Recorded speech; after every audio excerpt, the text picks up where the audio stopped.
Darkwood is a 2017 game by Polish developers Acid Wizard Studio. It's a survival horror game where you explore, understand and survive at the forest, dealing with a variety of nightmarish creatures and supernatural events that really want you out of the woods.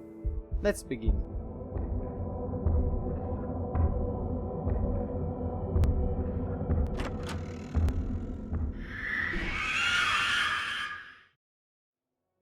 Before we start, let me just say that this game is better experienced blind. I did that, but there are a couple of things I wish I knew in my first playthrough, so maybe stick around until the spoiler warning.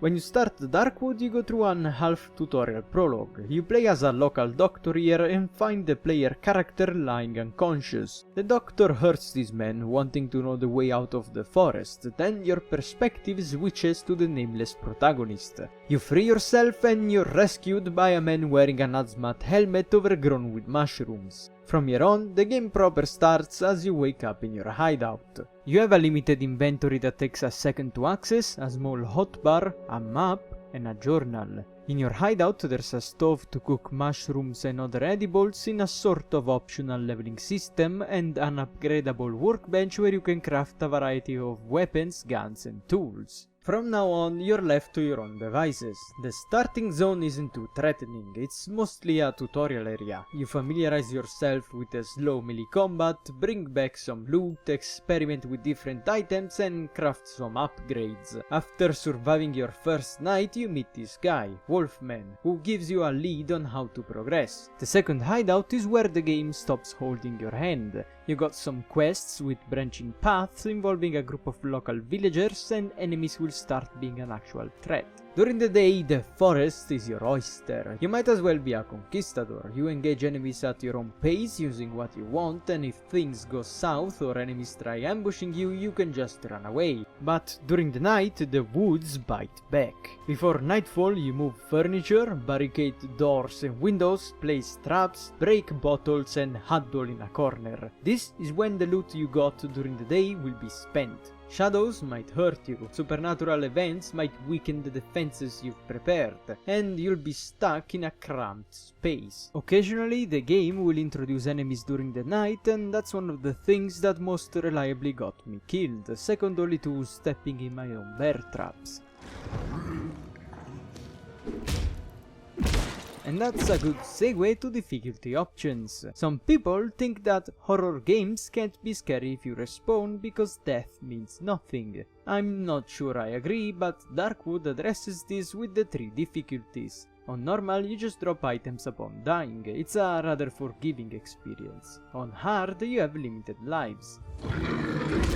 It's a fair number of lives, and you can get more of them by eating embryos. Eating embryos, don't cook them at the stove like I did the first time around, that's a costly waste. Finally, there's a permadeath difficulty that's more for challenge runs. Before the spoiler warning, there's a couple of tips I want to give new players to make hard mode less intimidating. Number 1, surviving the night. The key to surviving until dawn is finding defensible positions by barricading windows and using furniture as barrier.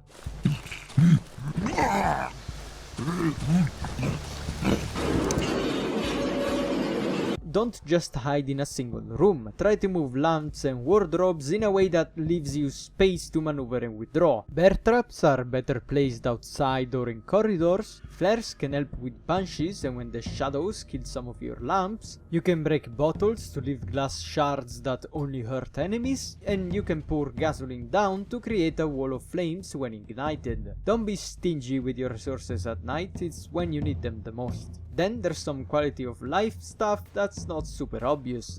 Firstly, it's shining stones, which you can only see from afar when illuminated. All traders accept these, so they're the closest thing to currency. The lantern will illuminate all around you when in a hotbar slot, so you can wield weapons and see in the dark at the same time, although it isn't enough light to ward off the shadows. Time will stop during each morning and while at the village. Speaking of, in the village there's holes that you can use to fast travel to your hideout in the silent woods. In my first playthrough I just examined these holes without ever entering them because I'm retarded. Finally, at the second outpost, you find a bike bell you can use to summon Bikemen, an NPC that moves items between hideouts for a bottle of booze, so you don't need to carry supplies with you when moving house. That's pretty much all you need to know to take on a hard blind playthrough. And if I've convinced you to try the game out, then go play it. Hard is, for me, the definitive way to play Darkwood if you want a horror experience, but at the same time the game is very generous with resources, lives and healing, so you should be able to make it. From now on I'll talk more in depth about the mechanics and the story, so let's call this the spoiler warning.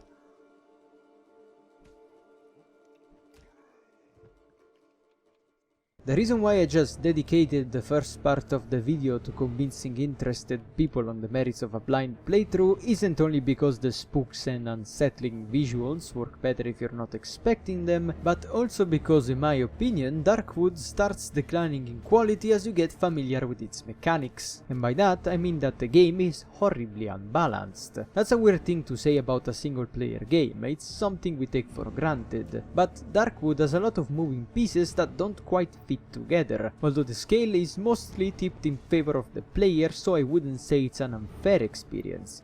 I'd separate my complaints in combat, resources and pacing. Combat first. The best way to describe combat in Darkwood is clunky. It's very momentum based. The vast majority of your attacks interrupts enemies and vice versa. Get your first hit on an enemy and you should be able to chain hits on them until they're dead. But if an enemy gets you first, then you'll often need to reposition yourself to regain the advantage. In particular, lunging enemies are such a pain to fight because of the limited line of sight, as you can't even look at them if you're sprinting away from their attacks. This is mostly because it takes a week and a half to swing most of the weapons in the game. They often have secondary attacks that come out faster, but they do half the damage for twice the stamina, so they're mostly for finishing enemies. The intentional clunkiness works wonders for the atmosphere. It's very easy to screw up a melee encounter and die because you run out of stamina, especially with the chapter 2 enemies, which are very aggressive and have dangerous abilities like spawning traps or duplicating themselves. Furthermore, durability is also a problem. Every group of enemies you fight forces you to repair your weapon lest you want to be caught defenseless when it breaks. Alternatively, you can just use a shotgun. Or a rifle. Or a pistol. Or a Molotov even.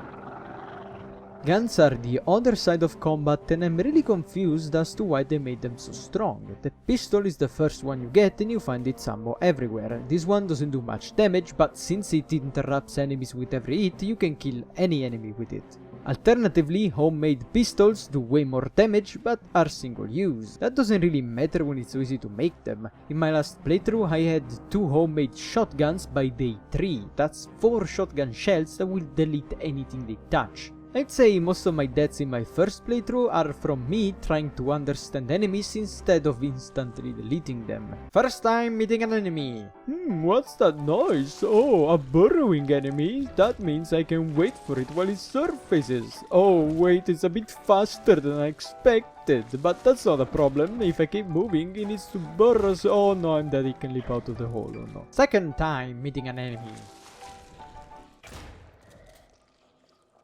Even the devs know how easy Darkwood's combat gets, because several times they drop you in a dream to fight 1 or more enemies with nothing but a melee weapon.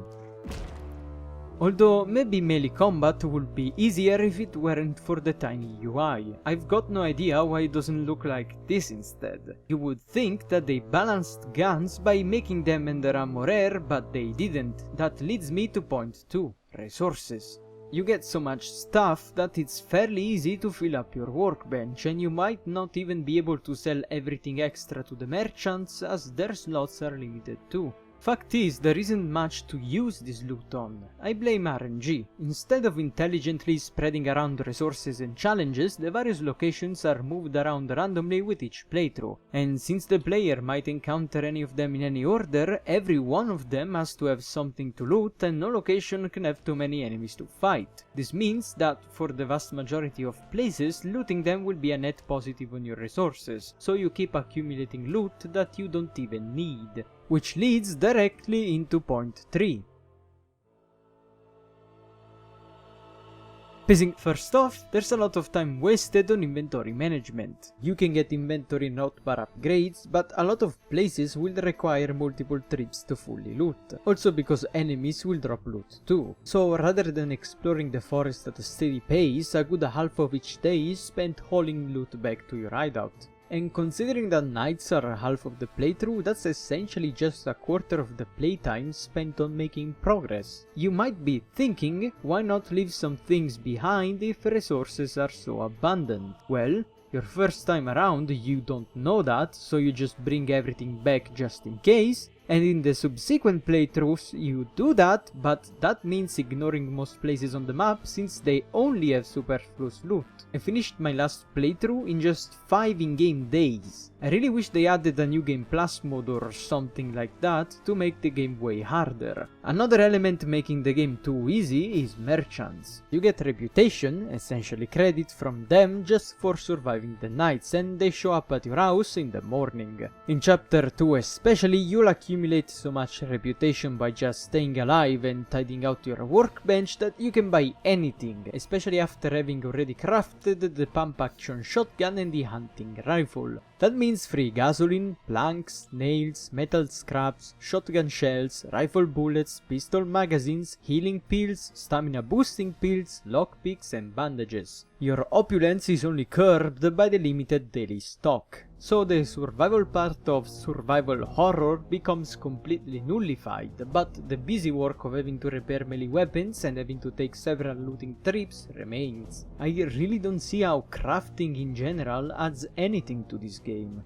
Further destroying the pace is the lack of challenging fights. While there's definitely climactic story events, gameplay-wise there's very little that can be called a climax. Sure, nights can get crowded, but since what happens is random, most of them are actually pretty uneventful. I feel like the game would have benefited a lot from having a big siege every 5 nights or so. Although because of the limited lights and the various holes in the walls, you're not really defending a hideout as much as you're hiding in a room. Chapter 1 has these fixed choke points between zones, and instead of being boss fights or difficult combat encounters, they're used to introduce enemies. Fair enough. The third choke point loops around to the starting zone, so there's nothing to introduce, and it's nothing. There's nothing here. There is the unsettling music, but there's no threat. There is one boss fight in the entire game, which is optional, is only available if you do a specific thing in chapter 1 and doesn't have any repercussions on the plot. And guess what? It's a table leg boss fight. There's a lot of wasted opportunities which I don't understand. Look at this example. Snailman here is blocking the entrance to a place you want to check out. You can kill him, or you can get him free. To do so, you lock yourself in this narrow corridor and exit in a gigantic open arena, and there's nothing here either. Combat never becomes demanding enough, and honestly it feels really cheap. You spend the whole game waiting for a chance to use your guns, and the only time combat matters from a story perspective it's in a dream. So on one hand, character progression has very few chances to be useful. On the other, you craft a lot of guns, stockpile a lot of ammo, and then realize that it's not because you need them, but because the game is being overly generous. So from there on, you just shoot every enemy and combat loses all its tension. But it's not because the game lacks ways to make combat harder. In the middle of the swamp, there's this optional encounter with a lot of dark chompers. These enemies are surrounded by a darkness shield that you need to break with light, which means you can't just gun them down. So either throw a flare at them, illuminate them with a torch, or wear a lantern and dance around them. It's a pretty fun encounter and there is zero reason to actually do it. Why? Then there's this technically optional final fight where you're swarmed by a lot of 1 HP burning spirits which do almost no damage, are pretty slow, and unless you're on your last life or in hardcore mode, there's no reason to even survive. It very much feels like the devs going, okay sure, dump your ammo. But it is a very cool atmospheric story moment, and that's what Darkwood does best. You might have gotten the impression that I don't like this game, but actually I do. Specifically, I do for the first playthrough. You're exploring and conquering a hostile, sick and grotesquely deformed world. Your perception is clearly compromised. A wolfman straight out of a fable? Savage tribesmen in Soviet Poland? Mushrooms that give you powers? Voices on the radios? Is it real? Is it all a nightmare? Point is, you don't know, and one of the best parts of the game is figuring out what is going on, piecing together what little information you have and making educated guesses on the sanity of your character. I guess this is the second and last spoiler warning. I'm going to cover the whole story now. Skip here for the conclusion. The plot is actually fairly straightforward. Something is calling for you and you need to make your way there. Supposedly you already know the way out of the forest, but the doctor stole a key you need. Chapter 1 is solely about recovering this key, while chapter 2 is about dealing with a roadblock. And once you make your way out of the forest, you find it, the voice that was calling for you, drawing you in like a moth to a lamp, calling you through dreams, calling you through radios, compelling everyone to search for it. It's Shurek, your dog! Yeah! I love you, Shurek. Everything's fine. Just go to sleep. Everything's fine. Sleep. Sleep.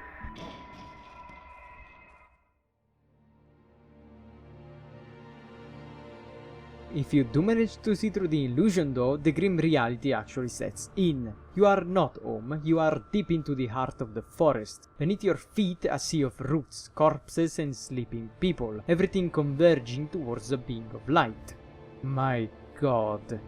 Shurek was an alien the whole time? While in the presence of this being, you feel warm and happy, just like the emaciated people wasting away on the floor. There's quite a language barrier between the two of you, but when asked what he wants, the being withdraws its warmth from you. It seems that he came onto a world of pain and suffering and simply tried rectifying the human condition. It's unclear whether or not it's a malignant essence, but its effect on the world have undoubtedly been deleterious for the locals. First off, the being extends its influence through the forest itself. Most trees are something it made. Roots conduct electricity and gather informations. Sometimes the being will speak to you through radios since it has already taken over a local radio station. Too bad you don't have a radio with you. The second power it has is replicating life forms. The merchant in chapter 1 is a copy of you before you exchanged your damaged hazmat suit for the clothes of a scarecrow. Wolfman is a hunter mixed with one of his trophies. His former love for his wife now twisted into wanton hunger. And the snail in chapter 2 is a man mixed with the snails he hated before starving. In the same chapter you also see what appears to be templates for monsters you find. The savages set this up. More than everyone else, they appear to be under the influence of the being. The doctor slowly becomes a savage if spared, giving us a glimpse into the process. Apparently, by biting wood and covering himself in mud, he is able to enter a sort of communion with the being, receiving, or perhaps worshipping, some of its warmth in exchange for mindless servitude. You see some savages huddled next to the being, including the doctor, but everyone is human. There isn't any visible replica and there's no animal. So why is the being creating monsters? Is it unplanned? Malicious? A defense mechanism? A test? A way to wear down people so they accept its pleas? We just can't know. The being also affected the locals by creating the plague. This is possibly a side effect of consuming replicas, especially mushrooms, or just something that happens when living so close to the being. Simply put, it distorts the body. Some people become deformed, others turn into chompers. It's a long, painful and irreversible process, although it does appear somewhat controlled by emotion. We know it can affect unborn babies and wildlife too.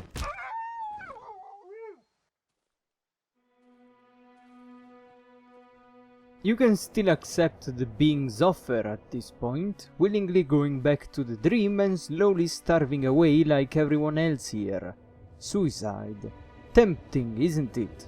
Life is often unbearable. We all have to die, so what's better than going out peacefully and on your terms? After all, the being is doing us a favor. I have a counterpoint though, Space Tumor. Flamethrower.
So yeah, Darkwood, fine game. Despite its attempts of having replayability via a degree of randomness in the map generation, knowing how combat and crafting works and how useless most map locations are, makes it all too easy to break the game and cruise through the forest without ever really being in danger. But hey, trying to complete a permadeath run could be a good enough way to add life to this game, and if anything, that first playthrough is really good. It's an easy recommendation for me. I wish the devs had polished crafting and rebalanced combat a little bit, but while it has a bunch of mechanical flaws, I think Darkwood offers a great experience to anyone willing to play it blind. I guess that's all. Thanks for watching. See ya.